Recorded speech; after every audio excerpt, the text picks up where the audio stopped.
At the heart of this institutional self-preservation lies the monetary system, for it is money that provides the means for power and survival.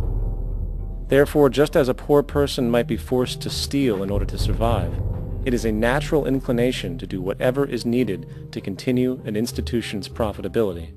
This makes it inherently difficult for profit-based institutions to change, for it puts in jeopardy not only the survival of large groups of people, but also the coveted materialistic lifestyles associated with affluence and power.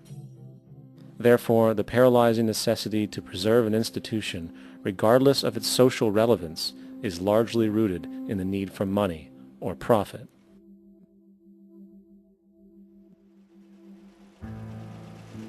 What's in it for me is why people think. And so if a man makes money selling a certain product, naturally he's going to fight the existence of another product that may threaten his institution. Therefore, people cannot be fair, and people do not trust each other. A guy will come over to you and say, I got just the house you're looking for. He's a salesman. When a doctor says, I think your kidney has to come out, I don't know if he's trying to pay off a yacht or whether my kidney has to come out. It's hard in a monetary system to trust people.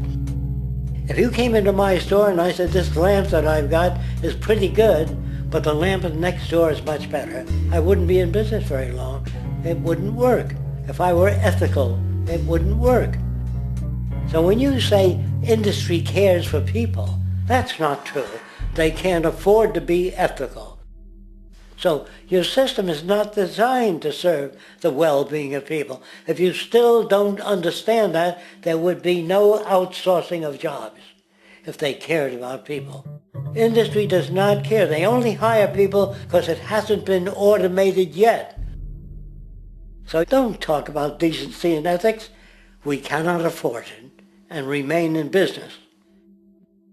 It is important to point out that regardless of the social system, whether fascist, socialist, capitalist, or communist, the underlying mechanism is still money, labor, and competition.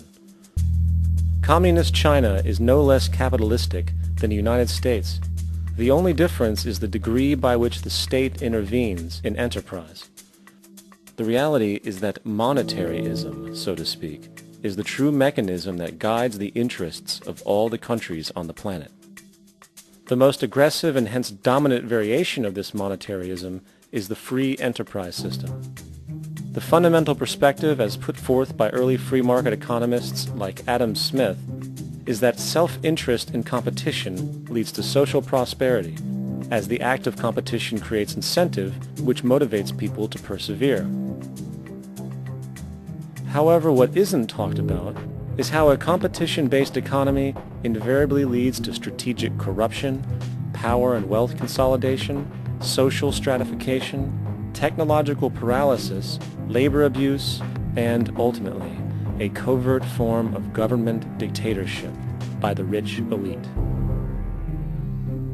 The word corruption is often defined as moral perversion. If a company dumps toxic waste into the ocean to save money, most people recognize this as corrupt behavior.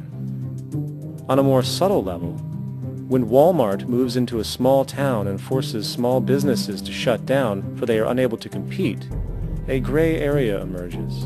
For what exactly is Walmart doing wrong? Why should they care about mom-and-pop organizations they destroy? Yet, even more subtly, when a person gets fired from their job because a new machine has been created which can do the work for less money, people tend to just accept that as the way it is, not seeing the inherent corrupt inhumanity of such an action. Because the fact is, whether it is dumping toxic waste, having a monopoly enterprise, or downsizing the workforce, the motive is the same: profit.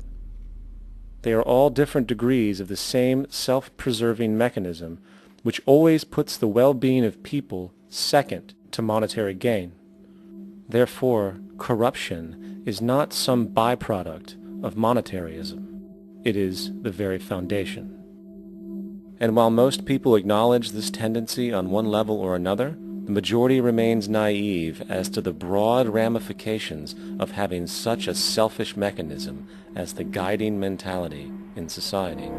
Internal documents show that after this company positively, absolutely knew that they had a medication that was infected with the AIDS virus, they took the product off the market in the U.S. and then they dumped it in France, Europe, Asia, and Latin America. The U.S. government allowed it to happen. The FDA allowed this to happen. And now the government is completely looking the other way. Thousands of innocent hemophiliacs have died from the AIDS virus. This company knew absolutely that it was infected with AIDS. They dumped it because they wanted to turn this disaster into a profit.